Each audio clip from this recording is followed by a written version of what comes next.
모든 초점은 사람에게 있는 게 아니라 하나님께로 두는 게 예배의 정의인 것 같고, 결국 그것을 통해서 하나님을 알게 되고, 또 근데 그렇게 알게 하시는 것은 사실은 우리가 연구를 해서 또 우리가 뭔가를 노력을 해서 하는 게 아니라 성령님을 통해서만 알 수 있는 유일한 것이니까, 결국 예배는 이 삼위일체 하나님을 통해 다시 하나님을 알아가는 거, 그리고 그 하나님을 또 바라보게 되고, 그 하나님을 찾게 되고, 그 하나님을 누리고 또 나누는 그런 게 예배가 아닐까 생각합니다.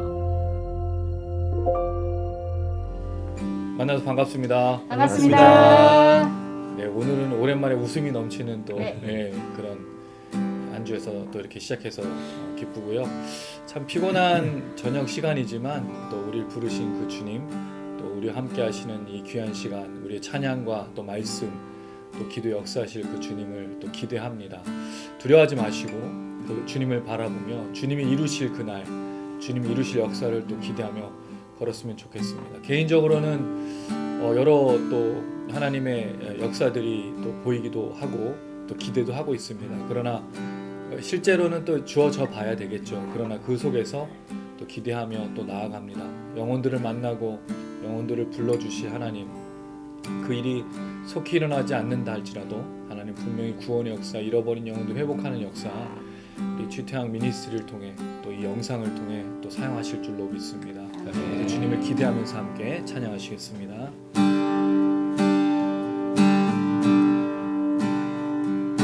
두렵지 않네 이 땅 가운데 어둠이 가득하다 해도 전능하신 주 우리들에게 승리를 약속하셨으니 낙심치 않네 이 땅 가운데 변화가 사라졌다 해도 신실하신 주 우리들에게 회복을 명령하셨으니 주가 우리와 함께 시작하셨으니 그가 또한 역사를 이루시리라. 두렵지 않네 이 땅 위에서 어둠을 깨고 일어나리라. 여호수아처럼 마음을 지켜 다시 담대함을 가지리라.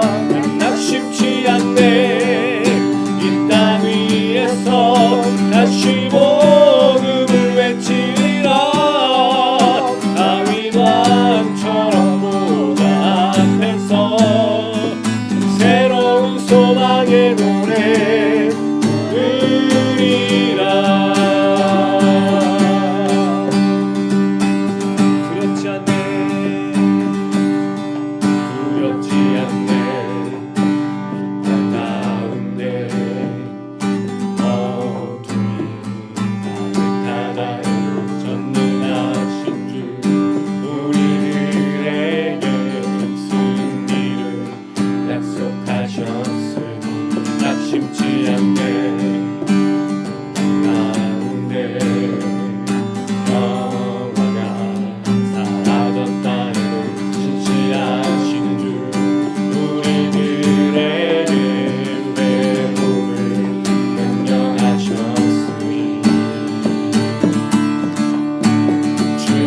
하셨으니 그가 또한 역사를 이루시리라.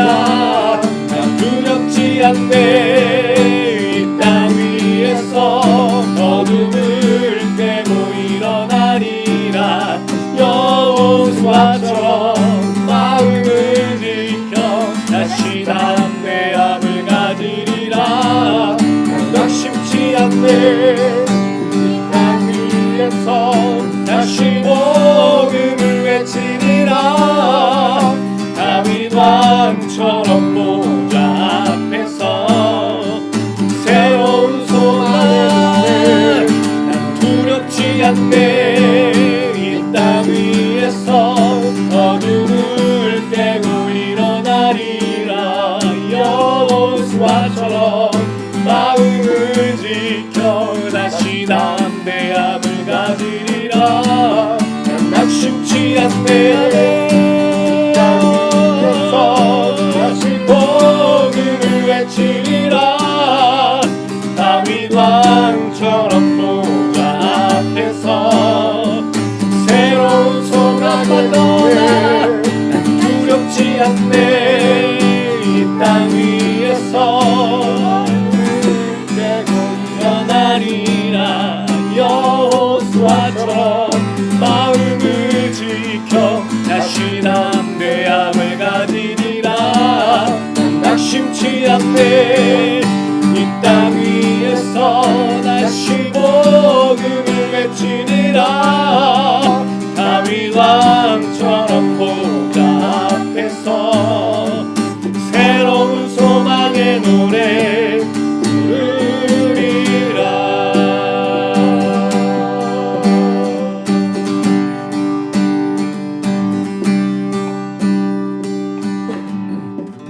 할렐루야.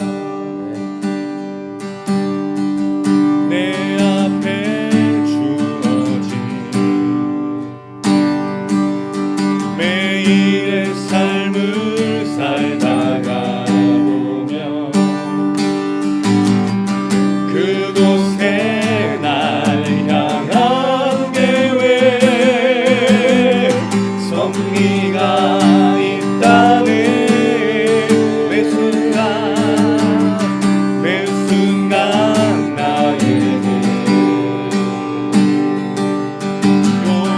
요구하시는 작은 믿음들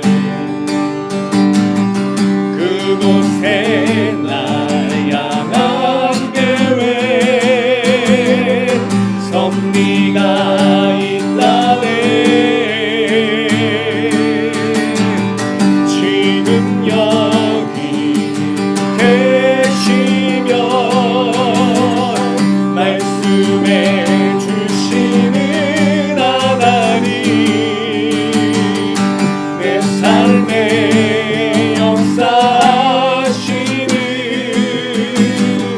진실한 나의 하나님을 찬양해.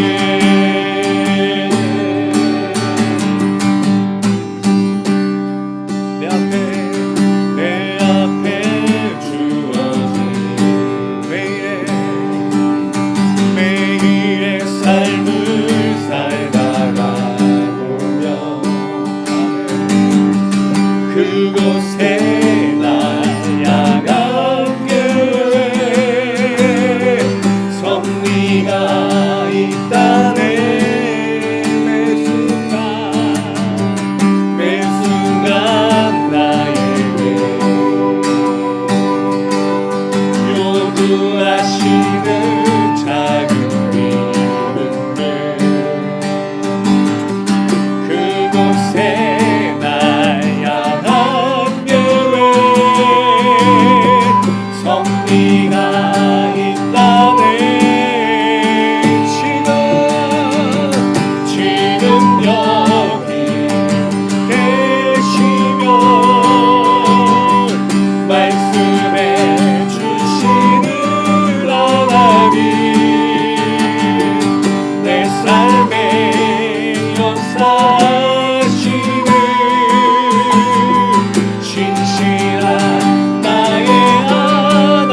하나님 우리를 통해서 역사하십니다. 하나님 우리를 기다리십니다. 우리 포기하지 말고 낙심하지 말고 그 하나님을 기대하며 걸어가야 될 줄로 믿습니다. 주여 오늘 이 밤에 우리에게 성령으로 기름 부어 주시옵소서. 주여 오늘 이 밤에 다시 한번 우리를 충만케 하여 주시옵소서. 다시 한번 힘을 내고 주님이 허락하신 그 역사를 향하여 걸어가게 하여 주시옵소서. 낙심하거나 절망하는 자들이 아니라 주의 역사심과 일하심을 볼 수 있는 눈을 허락하시옵소서. 성령이시여 우리를 다스리고 주장하여 주시옵소서. 우리 주여 한번 부리고 간절한 마음으로 기도하시겠습니다. 주여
성령을 통하여 깨닫게 하시고 보게 하여 주시고 우리 안에 역사하시는 주님을 바라며 그때까지 믿음으로 걸어갈 수 있도록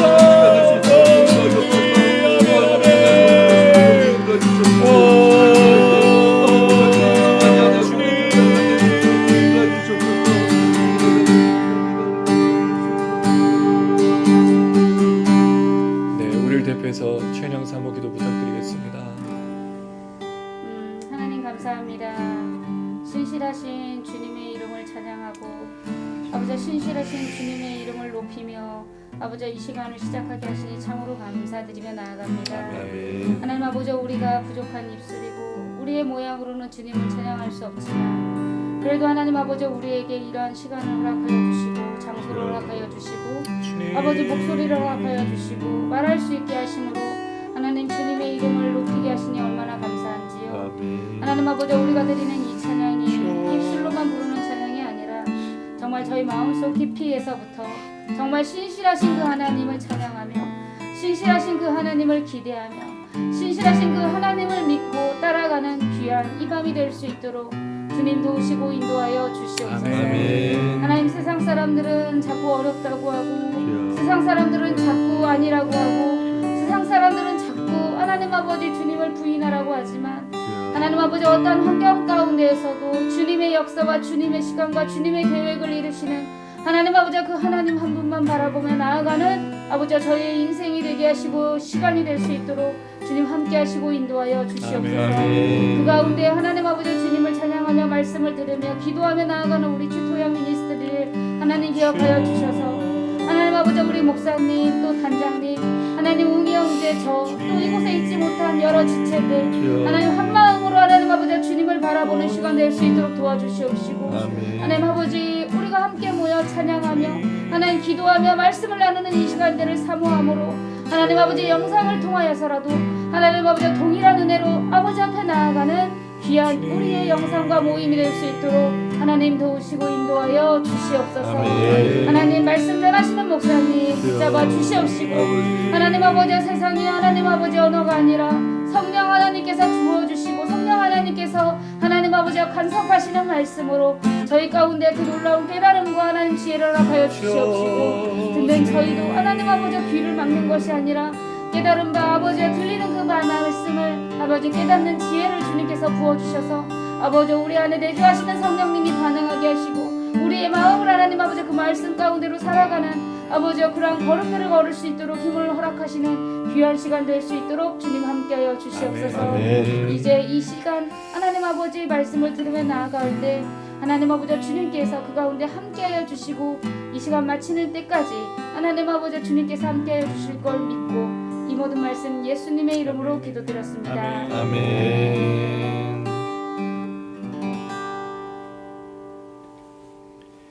예, 오늘 함께 나누실 말씀은 누가복음 4장 31절에서 41절의 말씀이 되겠습니다. 누가복음 4장 31절에서 41절 한 절씩 돌아가면서 읽습니다. 오른쪽으로 돌아가겠습니다. 제가 먼저 읽습니다. 갈릴리의 가버나움 동네에 내려오사 안식일에 가르치심에 그들이 그 가르치심에 논란이 이는 그 말씀이 권위가 있음이로라. 회당에 더러운 귀신 들린 사람이 있어 크게 소리질러 이르되 아 나사렛 예수여 우리가 당신과 무슨 상관이 있나이까 우리를 멸하러 왔나이까 나는 당신이 누구인 줄 아노니 하나님의 거룩한 자니이다. 예수께서 꾸짖어 이르시되 잠잠하고 그 사람에게서 나오라 하시니 귀신이 그 사람을 무리 중에 넘어뜨리고 나오되 그 사람은 상하지 아니한지라. 다 놀라 서로 말하여 이르되 이 어떠한 말씀인고 권위와 능력으로 더러운 귀신을 명하며 나가는도다 하더라. 이에 예수의 소문이 그 근처 사방에 퍼지니라. 예수께서 일어나 회당에서 나가사 시몬의 집에 들어가시니 시몬의 장모가 중한 열병을 앓고 있는지라. 사람들이 그를 위하여 예수께 구하니 예수께서 가까이 서서 열병을 꾸짖으신데 병이 떠나고 여자가 곧 일어나 그들에게 수종드니라. 해질 무렵에 사람들이 온갖 병자들을 데리고 나아오매 예수께서 일일이 그 위에 손을 얹으사 고치시니 여러 사람에게서 귀신들이 나가며 소리질러 이르되 당신은 하나님의 아들이니이다. 예수께서 꾸짖으사 그들이 말함을 허락하지 아니하시니 이는 자기를 그리스도인 줄 알미러라. 아멘. 예, 오늘 이 말씀에는 두 가지 사건이 있는데 이거를 하나로 묶어보는 게 좀 좋겠다라는 좀 생각이 들고요. 놀랍게도 이 이야기의 고백이 두 번 나오는데 예수님에 대한 고백이 앞에는 그 회당장에 있었던 더러운 귀신 들렸던 사람이 하는 거고 뒤에 고백은 예수님께서 병을 고쳐주실 때 나갔던 귀신들이 했던 고백입니다. 재미있는 건 예수님에 대해서 고백하는 사람들이 사람이 아니라 귀신들이었다는 거죠. 사람들은 뭐라고 얘기하냐면 예수님의 권위와 능력에 대해서 놀란 것뿐이에요. 예수가 누군지 모르는 거죠. 근데 귀신들은 알고 있죠. 그래서 이 귀신들이 예수님에 대해서 이런 분 저런 분을 얘기하는데 여기 이 내용들을 이렇게 된 내용을 참 재밌는 내용이에요. 이게 너무너무 재밌는 내용이에요. 이걸 보면 진짜 예수를 안다는 게 뭘까라는 좀 생각이 듭니다. 알다라는 말의 히브리어는 어떤 뜻을 갖고 있냐면 결혼한 부부가 함께 관계를 맺는 것을 알다라고 해요. 굉장히 깊은 친밀한 관계적 용어거든요. 알다라는 말이. 그러면 오늘 이 내용의 주제는 뭐냐면 안다는 게 과연 뭐냐 이거죠. 그럼 이런 질문을 할 수가 있어요. 여러분들은 예수님을 알고 계십니까? 예수는 누구십니까? 라고 매번 물어보잖아요. 제가. 그러면 예수는 누구시고 이제 대답을 하죠. 근데 그 근본적인 거를 들어가 보면 이런 질문이에요. 예수를 제대로 알고 있느냐? 근데 이걸 다른 말로 하면 요 말로 쓸 수 있어요. 그거는 지금 얘기해 버리면 설교 끝난 거니까 빨리 끝내는 게 낫나요? 아멘. 그래서 그거는 이제 마지막 부분에 하도록 하고 그 이야기가 오늘 본문 핵심인데 예수님께서 지난주가 아니죠. 예수님은 아주 오래전에 저희가 나눈 말씀이 지난주였어요. 지난주에 우리가 나눴던 말씀 속에 예수님은 자기 고향에서 거절당하셨죠. 근데 자기는 어떤 사람이었어요? 하나님께서 너희들을 내가 받아들이기 위해서 메신저로 오신 분인데 결국 그 예수님은 고향에서는 철저하게 거절당하고 심지어 죽임을 당할 뻔했다라는 거죠. 그리고 나서 예수님께서 그들을 눈멀게 하시고 떠나 가버나움이라는 곳으로 갔어요. 가버나움은 갈릴리 북쪽에 있는 곳입니다. 이 가버나움이라는 동네가 사실은 좀 독특한 동네인데 갈릴리 북쪽엔 주로 이방인하고 유대인들이 이제 섞어 살았어요.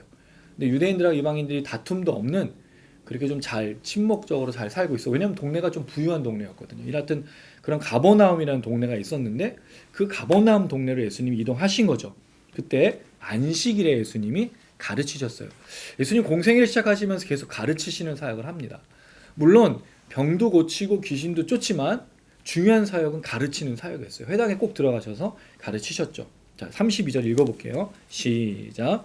그들이 그 가르치심에 놀라니 이는 그 말씀이 권위가 있음이로라. 사람들이 회당에서 예수님이 가르치시는 걸 들었을 때 놀랐어요. 자, 그러면 예수님의 어떤 말씀이 그들에게 놀라움을 주었을까? 물론 예수님 분명히 여기서도 자기가 메시아라는 것을 증명했을 가능성도 있고요. 근데 이건 누가는 기록하지 않습니다. 성경 어디에도 예수님이 다른 가르침을 줬다, 어떤 가르침을 주었다는 말이 없어요. 근데 어떻게 보면 예수님께서 가르치시는데 사람들이 놀란 겁니다. 두려움도 있고 존경도 있고 찬양하는 내용도 있는데 결국에는 무슨 이야기로 나아가냐면 그 말씀에 뭐가 있다? 권위. 이 권위란 말은 엑수시아라는 단어인데요. 권세, 권능, 힘이란 뜻보다는 어떤 직위를 가진 사람의 힘, 그런 뜻을 말하고 있어요. 그러니까 예수님 권세가 있단 말이죠. 이게 예수님처럼 느껴지지가 않는 거예요. 근데 여러분 예수님이 그런 일 하신 적이 있었죠. 2장 47절에 보면 예수님이 12살, 13살 되기 전 12살 때 거기 있는 선생들하고 얘기 나눴을 때 이렇게 얘기하죠. 듣는 자가 다 그 지혜와 대답을 놀랍게 여겼다. 그러니까 예수님의 가르치심에 대해서 사람들이 놀랍게 여긴 거죠. 4장 15절에 보면 여러 사람을 가르치셨는데 무사람에게 칭송받으셨어요.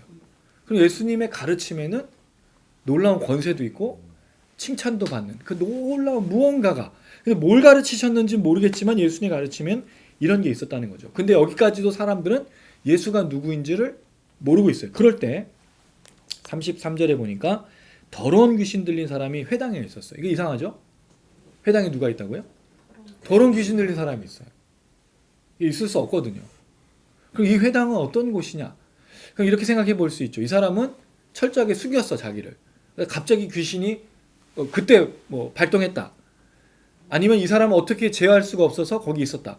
모르겠어요. 근데 중요한 건 회당에서 이 더러운 귀신 들린 사람이 있었어요. 더러운 귀신이라고 얘기했어요. 더러운. 귀신이 깨끗할 수는 없겠지만 여기 더럽다라고 말하는 이유가 있습니다. 왜냐하면 34절에 예수님 뭐라고 얘기하죠? 이 귀신이 당신은 하나님의 거룩한 자라고 말해요. 더러운 귀신이. 그리고 예수님과 귀신은 놀라운 대조를 이루고 있는 거죠. 그 회당에 더러운 귀신이 있어요.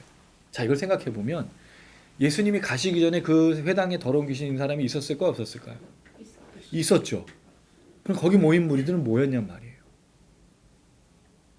예수님이 오자 이 귀신이 얘기를 하고 있다는 거죠. 이 예수님에 대해서. 그럼 거기에 가르치는 사람, 다른 사람들은 없었냐는 거예요. 귀신이 이걸 알아보고 반응하고 있다는 거죠. 왜? 예수님을 칭찬하기 위해서가 아니에요.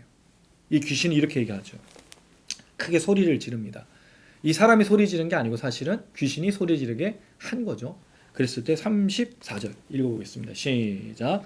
아, 나사렛 예수여, 우리가 당신과 무슨 상관이 있나이까? 우리를 멸하는 것 같나이까? 나는 당신의 누구인 줄 아노니 하나님의 거룩한 자니이다. 이 더러운 귀신이 예수를 앞에 뭐를 붙였죠? 감탄사를 붙였어요.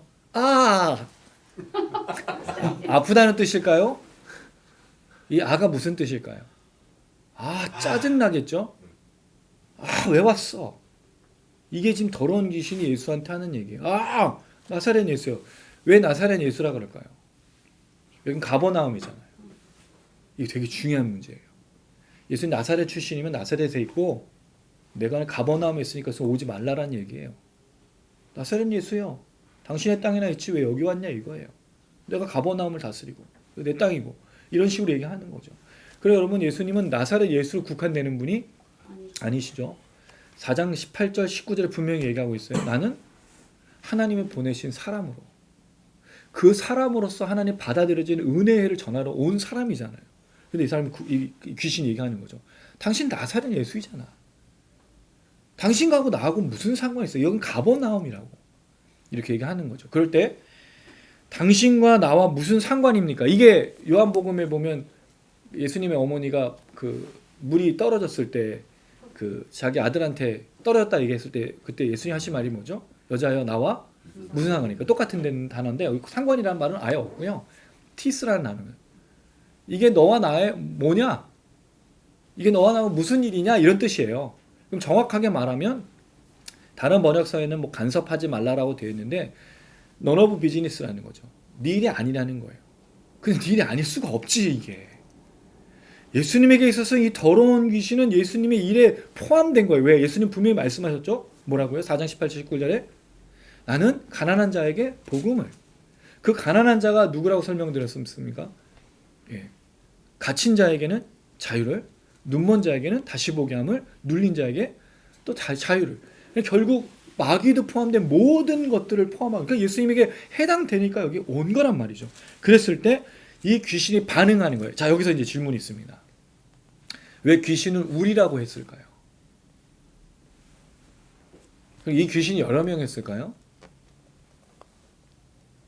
제가 이거 한번 말씀드렸었는데 우리 교회는 그래서 세 가지 정도를 얘기해요. 첫 번째, 이 우리라는 말에는 귀신 전체를 얘기한다.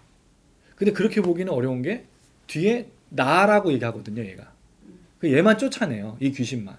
그러니까 무리 전체를 쫓아낸 것 같지는 않습니다. 두 번째, 거기 모여있는 회당의 모든 사람들이다.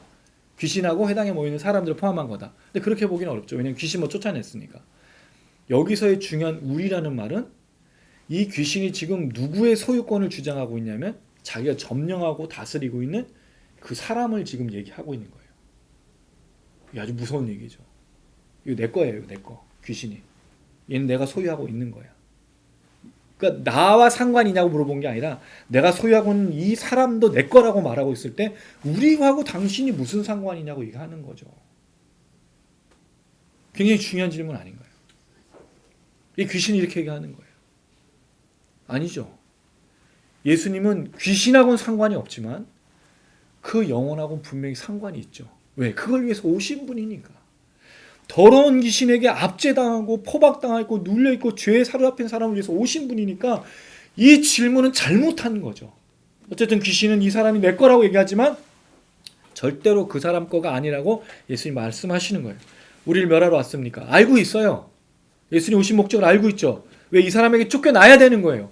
그러니까 돼지떼에 들어갔던 그 귀신도 똑같이 얘기하잖아요. 우리를 쫓아내지 말아달라. 그래서 뭘 요구하죠? 저 돼지떼에게 들어가게 해달라고 요구하잖아요. 그런 거예요. 이 귀신들은 예수가 오면 떨어 나갈 수밖에 없고 사람들 속에서 자유를 줄 수밖에 없고 그렇게 무너지는 것이 바로 귀신의 모습이라는 거죠. 당신이 내가 누구인 줄 압니다. 이게 안다라는 단어를 썼어요. 당신을 내가 정말 잘 알고 있습니다라고 말하고 있다라는 거죠. 그럼 여기 이 알고 있다라는 말은 무슨 뜻일까요? 제가 말씀드렸던 상관이라는 것과 연결해 보면 안다라는 것이 무엇과 연결되어야 되는지를 분명히 얘기합니다. 이 귀신이 얘기합니다. 당신 하나님의 거룩한 자입니다. 그리스도라고 말을 하지 않았어요. 근데 하나님의 거룩한 자라는 말은 무슨 뜻이죠? 하나님의 구별된 자, 기름 부음 받은 자라는 뜻이거든요. 하나님께서 그 구별되고 기름 부은 사람들이 있잖아요. 왕, 선지자, 제사장. 예수님이 앞서서 자기가 회당에서 읽었던 그 말씀 그대로 내가 바로 그 사람이라는 걸 이 귀신조차도 인정하고 있다라는 거죠. 당신은 바로 그 메시아고 그리스도. 그래서 여러분 놀라운 게 41절에 여기 나온 마지막 이는 자기를 그리스도인 줄 알미로는 이거 누가 아는 거예요? 네이라고 돼 있어요. 네이. 귀신들이 알고 있단 말이에요. 귀신들이 예수가 그리스도 하나님의 거룩한 자라는 걸 알고 있다는 말이에요. 사람들이 아는 게 아니에요. 사람들은 계속 놀라는 거죠. 귀신을 쫓고 가르침을 하는 게 너무 놀라운 건데 저가 도대체 누구인가? 그가 알고 있는 그 사람들이 알고 있는 예수는 누구죠? 나사렛 예수예요. 목수의 아들이에요. 그러니까 자꾸 궁금한 거죠. 어디서 배웠을까? 누구로부터 배웠을까? 어떤 권위로 왔을까? 사람들은 아무것도 모르니까 이 얘기만 하는 건데 귀신은 잘 알고 있죠. 하나님이 그를 보냈다는 걸 너무 잘 알고 있어요. 당신이 온 목적도 알고 있어요. 자, 근데 문제가 뭐냐면 알고 있지만 뭐가 없어요? 상관이 없어요. 이 상관이라는 말을 다른 말로는 관계가 없는 거죠. 와, 이게 정말 중요한 거예요. 안다라는 말은요, 그냥 아는 게 아니에요. 단장님하고 저는 잘 알아요. 어떻게 잘 알죠? 관계가 있어요, 우리가. 2009년, 저희 단장님 2009년부터 했나요? 2009년 지금까지 계속 전화만 하고 카톡만 한 게 아니라 함께 수련회를 하고 함께 청년들에서 울고 말씀을 나누고 살리기 위해서 애썼어요. 그 안에 관계가 있다고요. 그냥 우리가 사역을 해온 게 아니라 한 사람 대 한 사람으로서 인격적인 관계를 맺어온 거죠. 거기에 뭐가 있어요? 아는 게 있는 거예요. 이게 아는 거예요. 그냥 내가 누구를 아는 게 아니에요. 여기 말한 귀신은 뭘 하고 있는 거죠 지금? 알지만 뭐는 안 맺겠다? 관계는 안 맺어요. 관계를 맺을 수가 없어요. 이게 왜 중요하냐면 이게 오늘날 이 시대의 그리스도인들이 잃어버린 거예요. 그리스도인들 중에도 예수를 알죠. 왜? 오랜 세월 동안 신앙생활하고 기도해왔고 습관이 있기 때문에 알아요. 근데 뭐가 없어요? 관계가 없는 사람들이 의외로 많다고요. 너무너무 많아요. 그러니까 예수를 믿는 게 어떻게 보면 그냥 알고 있다고 생각하는 거죠. 그냥 지식적으로 또는 제자 훈련을 받아서 뭔가 배웠기 때문에 알고 있다고 말하지만 진짜 문제는 뭐냐면 관계가 있어야 되는 거예요. 그게 진짜 아는 거거든요. 근데 놀라운 건 귀신들은 다 안다고 말해요. 근데 결국에는 뭐가 없는 거죠? 관계가 없는 거예요. 이거 굉장히 중요한 겁니다. 오늘 이 본문에서 우리가 그리스도를 알고 있냐는 질문 속에 이 얘기를 하고 있는 거죠. 당신 예수님 믿고 있습니까? 당신 예수님을 알고 있습니까? 라는 말에는 당신 예수님과 어떤 관계입니까?를 물어보고 있다는 거죠. 여기에 대답하셔야 돼요, 사실은. 그게 사실 신앙인 거예요. 근데 많은 사람들이 예수를 그리스도, 거룩한 자 들어봤기 때문에, 구원자님을 들어봤기 때문에, 근데 문제는 뭐냐면 그가 진짜 나의 구세주라고 관계를 맺고 있는 사람이 몇 사람이나 되냐 이거죠. 몇 명의 그리스도인들이 그리스도를 나의 구주로 관계를 맺고 있느냐는 거예요. 지금도. 그렇지 않은 사람들이 너무 많다라는 거죠.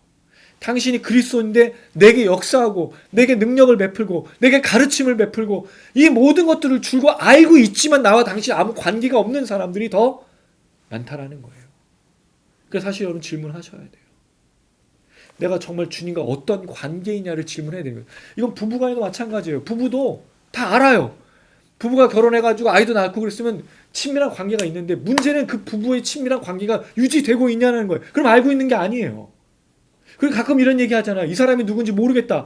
그래서 결국에 이혼하는 이유가 뭐죠? 성격 차이. 이게 되게 이상한 말이에요. 성격 차이. 사실 성격 차이가 아니죠. 그렇죠. 잘 모르는 거예요. 솔직하게. 처음부터 그럼 성격이 맞아서 결혼했나요? 아니에요. 성격 차이라는 말은 거짓말이에요, 사실은. 내가 더 이상 이 사람과 관계를 맺지 않겠다라는 뜻이거든요. 그 얘기가 결국에는 내가 널 싫어졌어. 무슨 이유 간에 당신과 나는 아무 관계가 없다라고 말하는 게 그 얘기인 거예요. 그럼 부부는 점점 이 결혼 생활을 하면서 더 알아가는 거죠. 그게 하나님께서 세우신 결혼의 법칙이에요.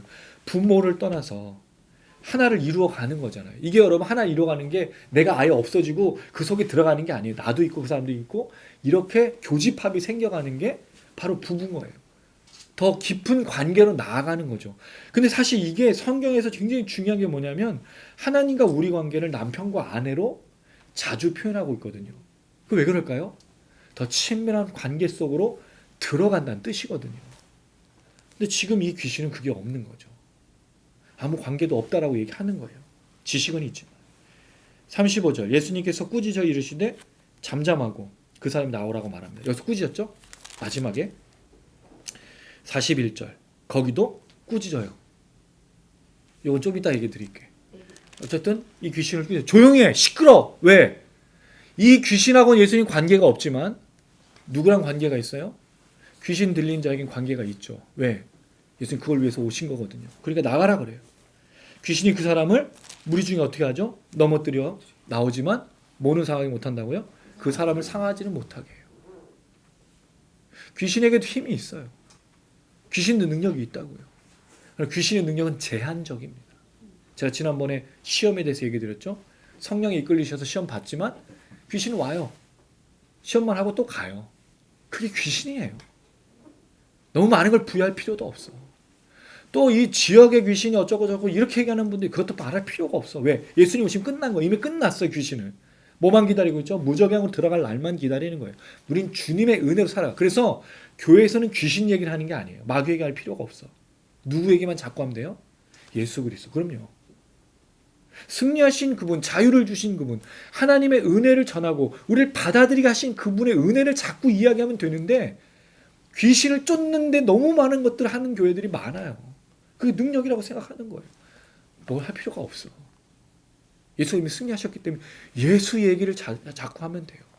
사실 그게 교회잖아요. 교회 찬양 예배가 뭐죠? 누구 얘기하는 거예요? 하나님 얘기. 그럼요. 예수님 얘기, 성령님 얘기. 우리 얘기를 하는 게 예배가 아니에요. 하나님 어떤 분이신 나와 어떤 관계인지를 자꾸 기억하면서 이야기하고 말하고 그렇게 하는 거예요. 오늘 BTS 저는 방탄소년단 팬은 아닙니다. 아미 팬도 아니에요. 근데 자주 봐요 그 영상을. 외국의 어떤 유명한 미국의 어떤 그 아이돌이 아니라 그 배우가 있어요. 너무 방탄소년단을 좋아해서 생일 때마다 영상으로 찍어 올리고 그럼 여러분 그 진짜 찐 팬이라는 뜻이잖아요. 그러니까 자꾸 이야기하고 말하고 나눈다는 거죠. 그러면 여러분 우리가 정말 예수를 믿고 하나님을 따르고 하나님 사랑한다면 자꾸 뭘 얘기해야 돼요? 그럼요. 그 얘기를 해야지. 왜 예배 끝나고 나서 딴 얘기를 하냐 이거예요. 그날 받은 은혜를 계속 이야기하고 예수님 얘기, 내게 역사하셨던 얘기, 너에게 역사하신 얘기를 듣고 나누고 이게 자꾸 오고 가는 그 깊은 관계로 들어가야 되는데 자꾸 딴 얘기를 하니까 문제가 되는 거예요. 교회는 하나님 이야기로 가득 차야 됩니다. 할렐루야. 아멘. 예수님 이야기로 가득 차고 성령의 이야기로 가득 차야 돼. 그래야지 우리 삶에서 일어나는 것들에 초점을 맞추지 않고 하나님을 바라보면서 모든 것들을 이겨내고 걸어갈 수 있는 거예요. 아멘. 할렐루야. 아멘. 그런 여러분들 되시기를 주님의 이름으로 축원합니다. 아멘. 이랬을 때 또 사람들의 반응이 나타나죠. 36절 읽습니다. 시작. 다 놀라 서로 말하여 이르되 이 어떠한 말씀인고 권위와 능력으로 더러운 귀신을 명함에 나가는도다 하더라. 예수님의 권위의 능력의 말씀을 한 번 또 눌러요. 여기 나는 앞에 놀라다 이 놀라 또 나는 말은 또 달라. 자꾸 다른 표현을 써서 누가가 이 사람들 놀람들을 계속 부각시키고 있는 거죠. 이 사람들은 뭐만 하고 있어요 지금? 놀라고만 있는 거예요. 왜? 뭘 모르니까? 예수가 누군지 모르니까 자꾸 놀라고만 있고 있는 거죠. 그러니까 자꾸 더 이상 무언가의 관계로 나갈 수가 없는 거예요. 그러나 37절에 보면 예수님의 소문이 퍼지죠. 어떤 소문이 퍼졌을까요? 그의 권위, 그의 권세, 그의 능력 이런 소문이 퍼졌겠죠. 사람들이 무슨 갈망을 가지고 나와요? 말씀도 듣고 가르침도 이 두 가지가 일석이조잖아요. 떡 먹고 알 먹고 말씀도 듣고 병도 고치고 이래서 예수님을 따라다니는 건데 근데 거기에 뭐가 없어요? 예수님을 알아가는 게 없다는 거죠. 예수님과 깊은 관계를 맺는 사람이 없다는 거죠. 이걸 잘 보여주는 사건이 요한복음 6장이에요. 오병이의 기적을 통해서 모세와 같은 선지자로 예수님을 만들지만 근데 그 사람들이 예수님을 선지자가 아닌 왕으로 만들려고 했어요. 예수님 떠나요. 근데 예수님 누구에게 찾아가죠? 풍랑이는 바다에서 헤매고 있는 제자들의 간에 거기서 영접하잖아요. 당신과 나와 관계가 있습니다라고 말하는 내니 두려워 말라 하면서 그 배에 오르시죠. 그러니까 결국 예수님은 자기와 관계 깊은 알을 갖고 있는 사람 속에로 들어가서 가려던 땅으로 가지만 사람들에게는 심각한 말씀을 던지셔요. 내가 생명의 떡이다. 나를 먹고 나를 마셔야. 사람들이 거기서 다 떠나가죠. 왜? 관계가 없다는 뜻이에요. 예수님 알지 못하면 관계가 없는 거거든요. 귀신하고 똑같은 거예요. 지식적으로 아는 것과 진짜 아는 거는 다르다는 뜻인 거죠. 정말 주님을 깊이 알려면 어디로 들어가야 되죠? 세례 또는 성례. 그의 몸과 피를 먹고 마시는 것으로 들어가야 되는 거예요. 이 깊은 관계로 들어가야 그게 진짜 신앙인 거예요. 사실은 이게 지금 이 시대에 너무 중요합니다. 교회가 다시 세례와 다시 성례로 돌아가야 돼요. 그건 정말 내가 주님과 깊은 관계로 나아가는 걸 말해주고 있거든요. 신앙생활은 내가 원하는 것들 이루기 위해서 하는 게 신앙생활이 아니에요. 하나님 나를 부르셨다는 사실을 예수를 통해서 깨닫고 그와 깊은 관계로 계속 들어가는 게 신앙생활인 거예요. 아멘. 주님을 더욱 알면 알수록 그 은혜를 깨닫게 되는 거죠. 주님을 더욱더 깊이 있게 알면 그 깊은 관계 속에서 주님을 기다리는 거죠. 이게 신앙인 거예요. 이게 교회인 거예요.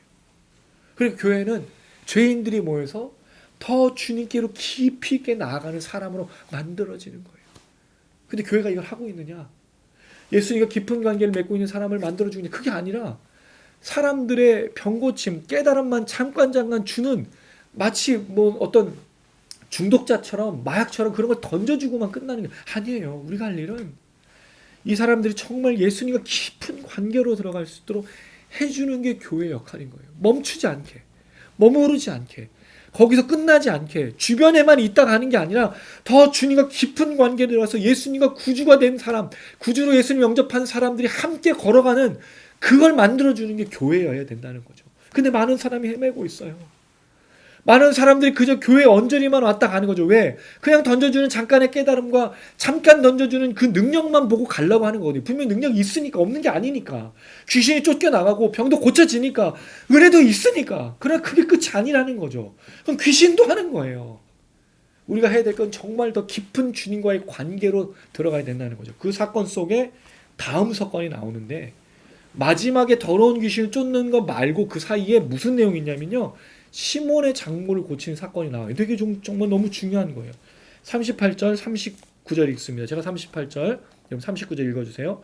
예수께서 일어나 회당에서 나가사 시몬의 집에 들어가시니 시몬의 장모가 중한 열병을 앓고 있는지라 사람들이 그를 위하여 예수께 구하니 예수께서 가까이 서서 열병을 꾸짖으시는데 병이 떠나고 여자가 곧 일어나 그들에게 수종드니라. 자, 지금 이걸 보면 베드로를 부르신 적이 있잖아요. 예, 근데 이 사건이 시몬의 장모라고 아직 안 부르신 사건처럼 또 보여져요. 그리고 예수님이 실제로 부르신 사건 또 5장에 나와요. 다른 본문에 보면 순서가 좀 헷갈리게 돼 있어. 근데 정확한 순서를 그냥 대충 추적해 보면 요한복음에 안드레가 요한의 그 세례요한의 제자니까 안드레가 예수님을 만나서 이야기를 한 다음에 자기 형제인 베드로를 불러서 예수를 만나게 한 게 맞아요. 그리고 나서 아마도 이 장모의 열병을 고치신 사건이 있고 요 사건은 좀 더 구체적으로 제자를 부르신 사건 구체적으로 부르는데 부르신 사건이 먼저 있고 나서 시몬의 장모를 고치신 사건이 있는 것처럼 보여요. 그리고 5장은 사실은 베드로를 부르신 사건을 좀 더 강조하기 위해서 나중에 따로 여기다 넣은 것처럼 보여요. 부르신 사건이 이미 있었고 나를 따라간 사건이 있었고 그 사건은 더 깊이 있게 보여주는데 이 사이에 시몬의 장모, 여기 베드로가 아니죠. 시몬의 장모를 고친 사건이 나오죠. 이 사건에 사람들이 예수님께 간구해서 이 장모를 고쳐달라고 하는데 마가복음 본문에 보면 안드레, 야고보, 요한이 그 장모를 좀 고쳐달라고 얘기를 해요. 자, 그럼 이거 어디냐? 이 시몬의 집에 가서 가버나움 근처인지 어딘지 모르겠지만 시몬의 집에 가서 장모의 열병을 지금 고쳐주는 사건이 되겠어요. 사람들이 그를 위해서 예수님 구하죠. 그때 예수님께서 오셔서 열병을 꾸짖으셨어요. 자주 나오는 표현이에요. 풍랑도 꾸짖으시고 열병도 꾸짖으시고. 그래서 이게 마치 열병을 귀신이 준 것처럼 느껴지기도 하는데 어쨌든 예수님은 자연 만물도 꾸짖고 열병도 꾸짖으시는 그런 권세를 보여주고 계십니다. 중요한 건 그게 아니에요. 병이 떠났죠. 여자가 일어나서 뭐 하죠? 예수님께 수종 들어요. 이게 되게 이상한 사건이거든요. 여러분 그동안 이걸 잘 모르셨죠? 여자가 유대인 남자에게 이렇게 하는 일이 없어요. 신기한 사건인 거예요. 여자가 남자를 이렇게 마음껏 이렇게 하는 데가 아니에요. 우리는 달라요. 이렇게 고침을 받고 여자가 남자에게 아무 남자에게나 이렇게 하는 게 없어. 이런 법이 없어요. 유대인들은. 쉽지 않은 사건이에요. 근데 놀라운 건 시몬의 장모가 열병을 고치자마자 누구한테 엎드리는 거죠? 예수께. 예. 귀신은 절대로 엎드리지 않아요. 알지만 떠나가죠. 사람들은 예수의 능력을 보지만 무릎 꿇지 않아요.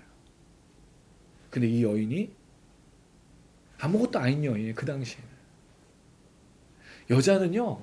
취급받지 못하던 시대. 누가 보면 다 이런 여인은 마리아. 그 다음에 우리가 사가랴와 엘리사벳. 아이를 잉태하지 못했던 실패했던 그 여인에게 오신 세례요한의 그 성령의 역사. 다 이런 사람의 얘기들이에요. 이 여자가 무릎을 꿇고 예수님께 수종 들은 거예요. 섬기고 봉사하고 헌신하고 있단 말이죠. 아무도 안 했는데 이 여인의 얘기가 여기 들어가 있어요. 사람에게 나타나는 반응이 뭐라고요? 섬기고 엎드리고 봉사하는 거죠. 그러나 사람들은 깨달음만 얻고 이 기적만 보면 놀라고만 있는 거예요. 예수님한테 무릎 꿇죠. 무릎 꿇었다면 예수님 따랐겠죠. 그러나 누구도 예수님을 따르지 않아요. 그럼 결국 이 사람들이 예수님을 따르는 목적은 뭐죠? 깨달음도 얻고 병도 고치고 님도 보고 뽕도 따고 결국 예수님을 이용해 먹을 가치가 있기 때문에 따른 거예요. 자기들의 무언가를 줄 만한 사람으로 여긴 거죠. 근데 정말 예수님이 주기 위해서 온 것에 대해서는 관심이 없었단 말이죠.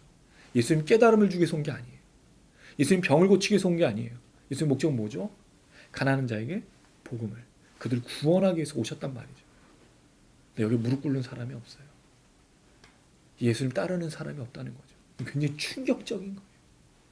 귀신도 알아요. 당신 거룩한 자입니다. 입으로 얘기하면 뭐해? 무릎 꿇지 않고 떠나가는데. 예수님의 권위를 놀라면 뭐하냐 이거죠. 당신이 정말 위대하시냐 이렇게 말하면 뭐하냐는 거죠. 수종 들고 믿고 따르는 것이 아닌데. 그리고 나서 베드로가 부르심 받은 사건이 나오는 거죠. 진짜 무릎 꿇는 죄인들, 결국은 누가 무릎 꿇느냐? 죄인들이 무릎 꿇는다는 얘기를 누가가 하고 있는 거예요. 가난한 자가 누군지를 얘기해 주고 있어요. 예수가 구원자 되심을 무릎 꿇고 엎드리고 알고 그와 깊은 관계로 나아가는 사람만이 예수님을 믿고 따를 수 있다라고 보여주는 거예요. 굉장히 중요한 사건이에요. 간과된 사건이에요. 그리고 나서 사람들이 모여들죠. 안식일이었기 때문에 해질 무렵이면 안식일이 지난, 왜냐면 유대인들은 저녁이 되고 아침이 되니까 저녁부터 이제 시작이 돼요. 이제 하루가 지난, 안식일이 지난 다음에 사람들이 몰려오죠. 그러면 질문이 생겨요. 이 시몬의 장모를 고쳤던 사건이 안식일에 일어난 거잖아요. 근데 왜 아무도 안 말할까? 뒤에 보면 우리가 예수님이 안식일에 뭘 고치고 뭘 하면은 난리 부르스였잖아요. 근데 여기서는 아무 말도 안 해. 이상하죠. 그럼 예수님이 점점 사람들이 많아지고 권위가 더 많이 소문이 나니까 그때부터 시작된 거라고 보여줄 수도 있어요. 중요한 건 사람들이 모여듭니다. 근데 예수님은요 너무 은혜로운 분이세요. 저는 뭐에 또 감동받냐면 일일이 한 사람 한 사람에게 다 얹어주셔요. 우리가 가끔 그런 태도를 많이 얘기하죠. 연예인들이나 스포츠 스타가 사인 안 해주면 인성이 글러먹었고, 손흥민 선수 우리가 되게 좋아하잖아요. 아이가 있으면 유니폼도 갖다가 주고 아이 꼭 주라고 막 그런 거 우리가 막 감동을 받아. 나한테 아무 이득도 없지만 우린 그런 걸 보면서 감동받죠. 예수님이 몰려온 병자들에게 일일이 다 얼마나 많이 몰려왔을까요? 얼마나 많은 사람들이 소문을 듣고 그 놀란 그 가르침을 듣고 놀란 병 고침의 능력을 보고 얼마나 많이 몰려왔을까요? 문전성시를 이뤘을 거예요. 근데 한 사람 한 사람 일일이 다 그랬을 때 이런 일이 납니다. 41절 읽습니다. 시작.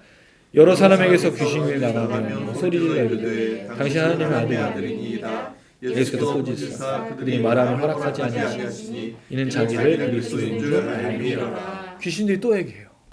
예수님이 쫓아내니까 당신이 하나님의 아들입니다. 아까는 거룩한 자였죠. 하나님의 아들입니다. 또 뭐라고 얘기해요? 그리스도.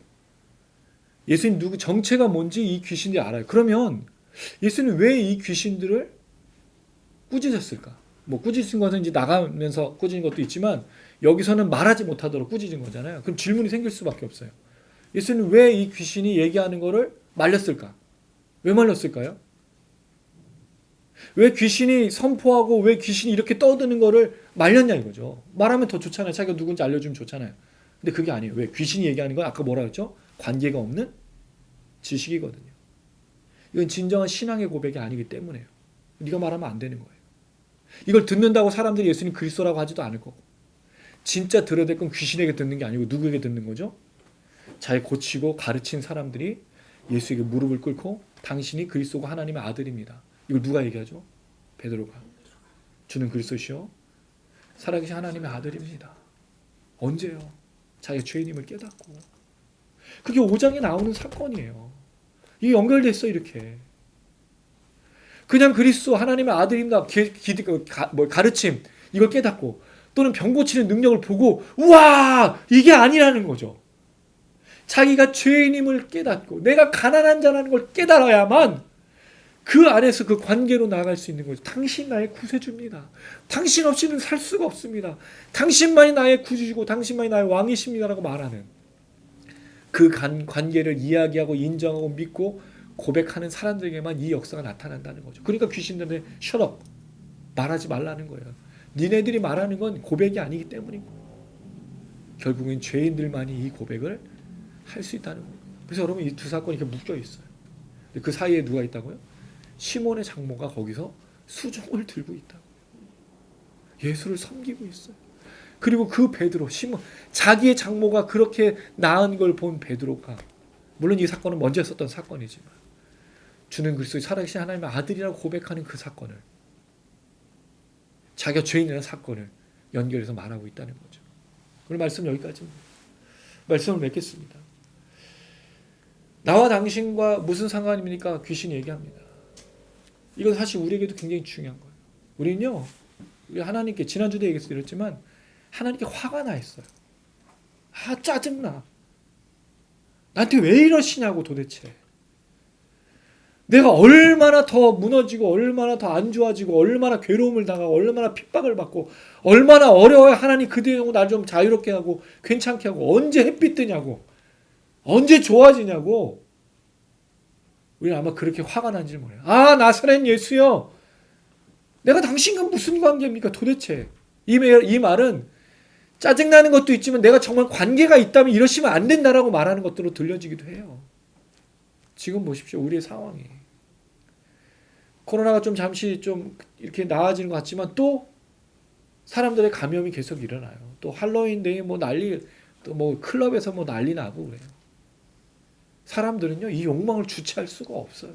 그런데 중요한 건 그 속에서 우리의 상황이 나아지지 않을 때 반응들이 있잖아요. 정말 주님과 깊은 관계를 맺고 있느냐는 질문으로 나갈 수밖에 없다는 거죠. 저는 오늘 이 본문 말씀이 우리에게 좀 들렸으면 좋겠어요.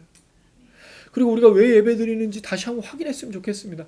당신과 내가 무슨 관계냐고, 정말 당신 나의 구세주냐고 되물어 질문하는 게 아니라 내가 당신이 하나님의 아들이고 그리스도를 믿습니다.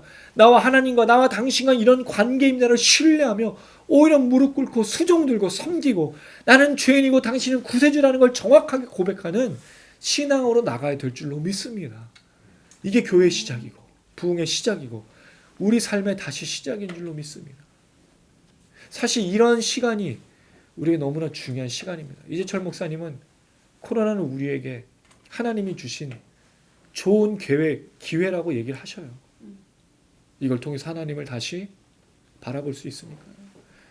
그리고 우리가 불렀던 지난주도 이번 주도 불렀던 찬양처럼 하나님의 일을 시작하셨으면 반드시 그 일을 마무리하실 겁니다. 아멘.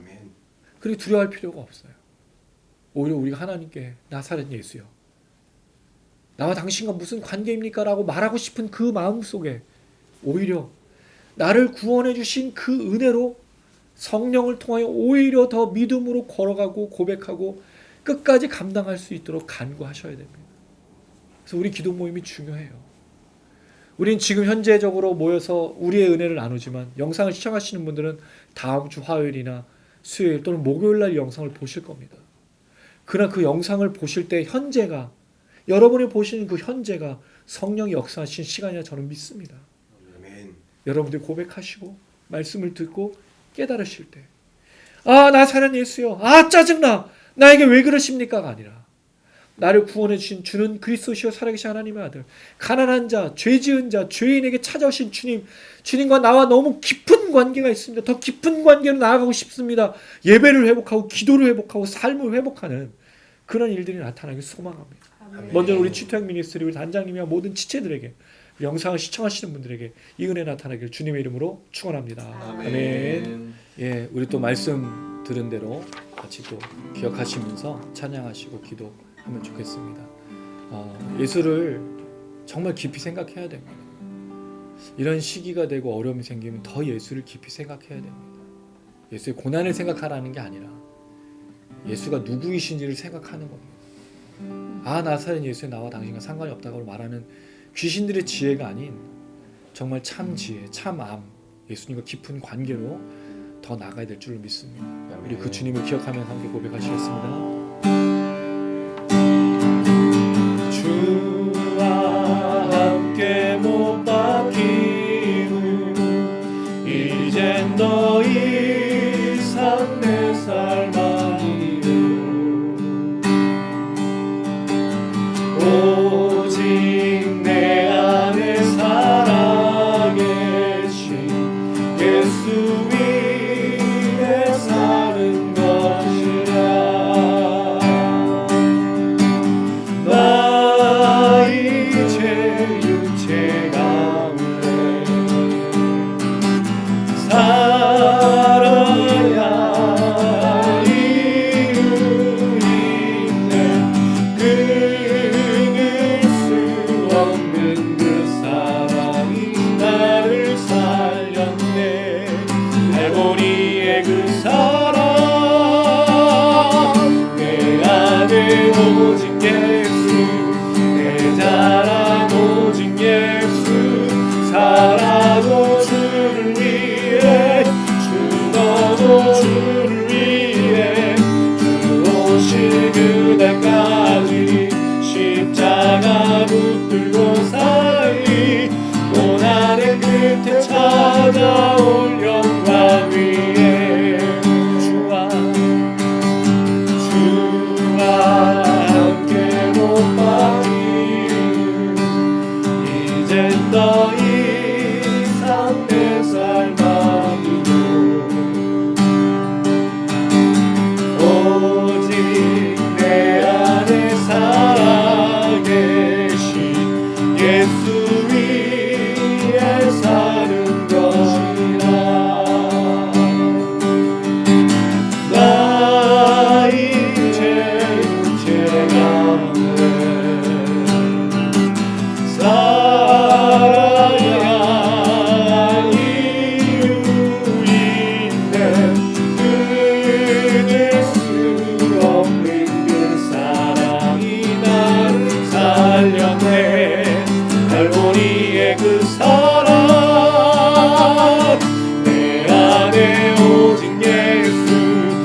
예수가 살아계십니다. 우리 안에 예수가 역사하고 계십니다. 우리는 그 예수를 어떻게 알고 있습니까?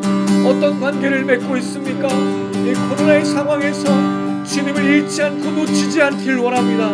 그 주님을 더 깊이 알아가고 주님만 예배하고 주님만 찬양하고 주님을 더 기억하고 주님을 높이길 원합니다. 성령이시 우리로 깨닫게 하시고 우리의 부족함과 연약함은 사라지고 오직 주님의 은혜로 우리를 채워주셔서 우리의 주여 한 몸을 입고 간절한 마음으로 기도하시겠습니다. 주여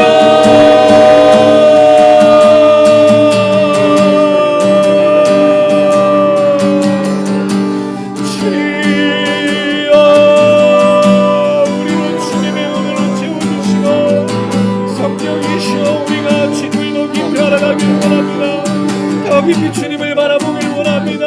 주님만 찬양하고 주님만 높이고 주님께만 예배하길 원하오. 우리 성령이시 우리와 함께하여 주셔서 우리가 주님께 날마다 화가 나 있고 분노하고 있고 잘못된 행동으로 알고 있고 뻔히 놀라고 있지만 주님과 아무 깊은 관계를 맺고 있지 않았다면 주님의 시간을 통하여 우리가 다시 한번 주님을 더 깊이 알아가고 주님을 깨닫고 주님을 붙들고 주님 오시는 그날까지 바로바로 우리 운동을 수 있도록 역사하시고 인도하여 주옵소서. 아버지 주여 모든 영성들 우리 모든 죄는 아버지 우리 지속들의 예수로 주님의 은혜로 채워주시고 이 주님을 증거하고 나가게 했을 때마다 성령으로 쌓여주시며 하나님 길을 부어주시며 늘 소망합니다. 우리 오늘 집사님 우리 오전이 우리 안주 우리 모연이 우리 아니 하나님 우리 아들님과 우리 우선이 또 우리 아내들을 용하여서 하나님 우리 믿음으로 늘 용하여 주시고 우리 역사를 시작하신 분들 이 역사를 시작하는 것순간 찬양을 하며 말씀을 듣고 기도하는 가운데 하나님의 시간을 통하여 또 주님께 아버지의 역사만을 상하여서 주님의 은혜로 오늘 감당하며 하시고 기름 부어주시옵소서.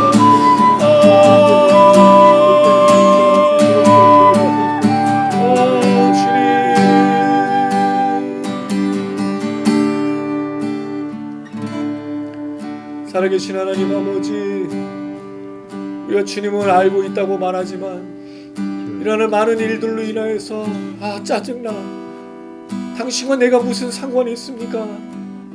내가 하나님의 자녀고 주님 나를 구원하셨다면 어떻게 내게 이런 일이 일어나겠습니까? 라고 외치는 것이 아니라 짜증내는 것이 아니라 화가 나는 것이 아니라 정말 주님을 더 깊이 알아가길 원합니다. 아멘. 오히려 주님을 깨달으며 내가 죄인이고 내가 죽을 수밖에 없었던 사람이라는 그 은혜를 다시 한번 기억하고 주님 앞에 엎드리게 하여 주시고 주님을 수종들게 하여 주시옵소서. 아멘. 이 주님의 은혜 아는 자로서 우리가 하나님 살아갈 때 우리가 주셨던 그 은혜가 이 땅을 뒤덮으며 흘러갈 수 있도록 도와주시옵소서. 아멘. 상처받고 아파하고 괴로운 이 땅 가운데 잃어버린 영혼들 가운데 우리가 받았던 은혜가 흘러가길 원합니다.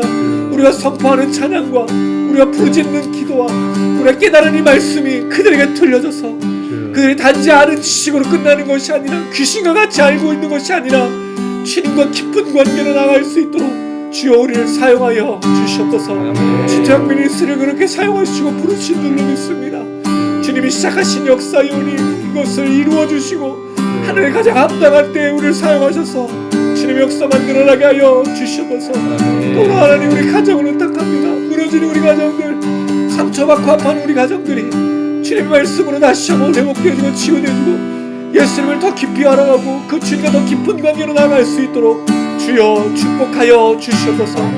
이 나라의 민족 가운데도 하나님 통일한 역사를 하소서. 많은 사람들이 주께로 돌아오며 주님을 더 깊이 알아가고 묶였던 모든 것을 자유케 되어지고 참된 복음을 누릴 수 있도록 그들을 구원하시고 역사하여 주시옵소서. 그들을 부르시고 찾으시고 그들을 사랑하시고 역사하실 주님을 기대하며 예수님의 이름으로 기도드렸습니다. 아멘. 아멘. 네, 우리 계속해서 또 찬양하고 기도 나눴으면 좋겠습니다. 이 찬양을 이제 이번 주에 이제 마지막으로 10월달에 부르는 찬양이 되겠네요. 또 다시 또 부를 겁니다. 언젠가. 거친 바다 위를 가는 우리에게 가야 할 곳이 있다라는 걸 알려주신 주님이시니까 그 주님을 기억하며 잘 걸었으면 참 좋겠습니다. 그리고 이 나라 민족에 다시 한번 소망이 생겼으면 좋겠습니다. 참 소망이 없습니다. 아무것도 기대할 게 없고 바라볼 게 없습니다. 그러니까 우리가 스포츠 스타나 또는 연예인들이나 그런 소식에 우리 소식도 아니지만 좋아하는 이유가 거기 있는 것이 아닐까요? 그러나 우리가 들어야 될 진정한 소식은 가난한 자에게 복음이 전해지는 겁니다.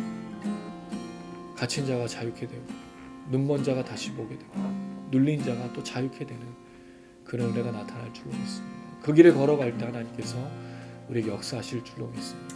아멘. 조금만 버티라는 말은 참 쉽지 않지만 우리가 역사하실 주님을 기대하며 그 상황과 환경 속에서 주님을 바라보며 잘 건너가시고 걸어가시고 넉넉히 이기시길 소망합니다. 함께 고백하시겠습니다. 거친 바다 위를 가는 외로운 배처럼 우린 모두 홀로 이 길 걸어가고 있네. 곧 폭풍이 지나가고 주수할 때 되어 주를 만날 때 내 기쁨 넘치. 험한 이 세상에 내 피난 저시며 만만한 바다에 날이 되시네. 주 나의 구원자 하늘에 무 되시네. 오 예수 나를 믿네. 오 예수 나 믿네. 거친 바다 위를 거친 바다 위를 가 외로운 배처럼 우린 모두 홀로 걸어가고 있네. 곧 폭풍이 지나가고 주수할 때 되어 주를 만날 때 내 기쁨 넘치. 험한 이 세상에 내 피난 저시며 만만한 바다에 날이 되시네. 주 나의 구원자 하늘에 무 되시네. 오 예수 나를 믿네. 오 예수 남이 험한 이 세상에 험한 이 세상에 내 피난 저되시며 만만한 바다에 날이 되시네. 주 나의 구원자 하늘에 무 되시네. 오 예수 나를 믿네. 오 예수 나를 한 번만 더.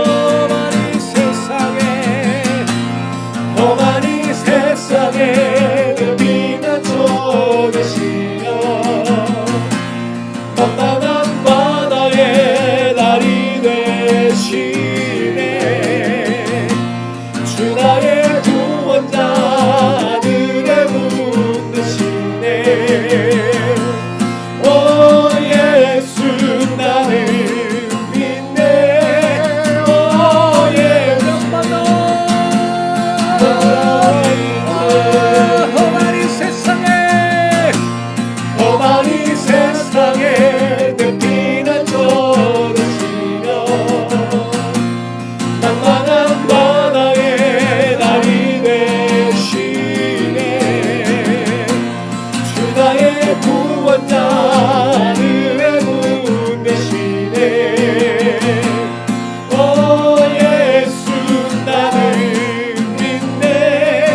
오 예수 나 믿네.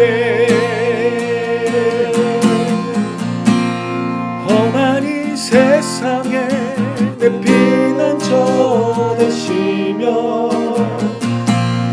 만만한 바다에 날이 되시네.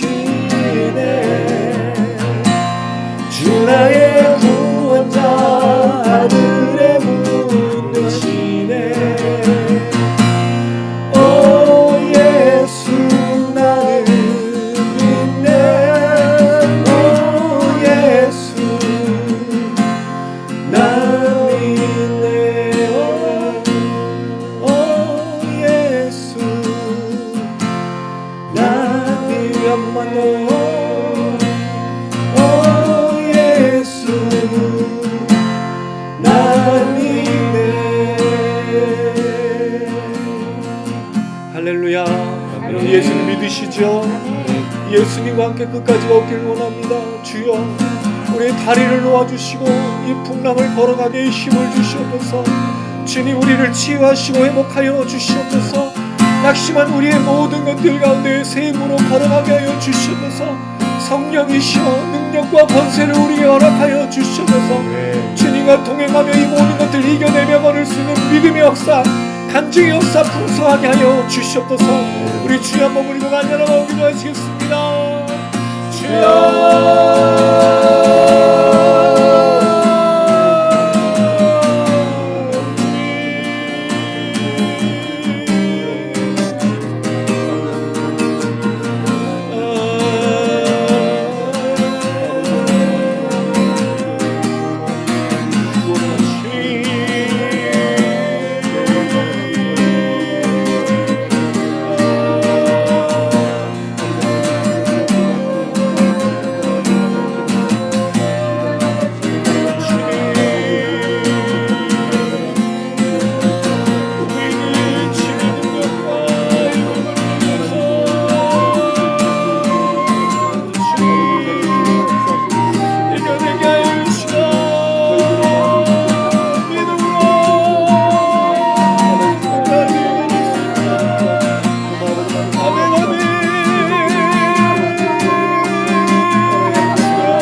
살아계신 아버지 하나님, 우리를 이 땅 가운데 자유케 하시는 그 복음을 주셔서 예수의 권세와 예수의 그 은혜를 깨닫게 하시고 놀라는 자들이 아니라 그 주님 앞에 무릎을 꿇는 자로 구원받게 하시니 참 감사드립니다. 이 은혜가 우리를 지금까지 걸어오게 하는 역사였습니다.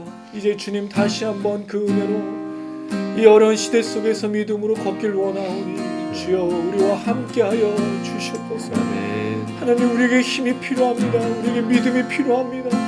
우리는 너무나 연약하여서 주님을 따라가기보다 우리의 욕망과 세상을 따라갈 때가 참 많습니다. 주님을 향하여 원망하고 손을 들고 주님을 향하여 외칠 때가 참 많습니다. 주여 우리를 불쌍히 여겨주셔서 우리에게 다시 한번 주님의 은혜로 채워주시고 성령으로 충만케 하여 주시옵소서. 주님이 오시는 그날까지 걸을 수 있는 믿음을 허락하여 주시고 아무것도 보이지 않지만 아무것도 깨달을 수 없지만 주님의 그 능력으로 모든 일을 감당할 수 있도록 도와주시옵소서. 오 하나님 아버지, 이를 놓고 기도하며 무릎을 꿇는 많은 영혼들을 불쌍히 여겨주시고 하나님의 은혜로 채워주시고 주님이 오시는 그날까지 믿음으로 승리하며 자유하며 평안할 수 있도록 도와주시옵소서. 혹시 이 일 가운데 병이 있다면 그 병을 낫게 하여 주시옵소서. 아픔이 있다면 치유하여 주시옵소서. 우리를 묶고 있는 두려움과 걱정과 염려가 있다면 자유케 하여 주시옵소서. 보지 못함이 있다면 다시 보게 하는 회복의 역사를 허락하여 주시옵소서. 더러운 귀신이 떠나가고 하나님의 능력이 우리 안에 주장되어지는 그 은혜 허락하여 주시옵소서. 그러나 가장 중요한 것은 그 주님과 깊은 관계로 날마다 걸을 수 있도록 하나님 우리와 함께하여 주시옵소서. 이 은혜가 이 영상을 시청하며 오늘 이 모임 가운데 참여한 모든 사람들에게 넘치는 줄로 믿고 감사드리며 예수님의 이름으로 기도드렸습니다. 아멘. 가슴에 손을 얹으시기 바랍니다. 지금은 우리 주 예수 그리스도의 은혜와 하나님 아버지 무한하신 사랑과 성령의 교통의 인도 충만하심이 오직 그 예수를 기억하며 그 예수와 깊은 관계로 나아가길 소망하며 이 어두운 세상 가운데 우리가 받았던 죄였을 때 주셨던 자유와 회복과 치유의 은혜를 받았던 그 모든 것들을 수많은 사람들에게 전하기 다짐하는 우리 모든 지체들 머리머리 위에 영상을 시청하시는 분들 위해 이 나라의 민족과 교회와 목회자들과 성도 위에 이제로부터 영원토록 함께 계실지어다. 아멘.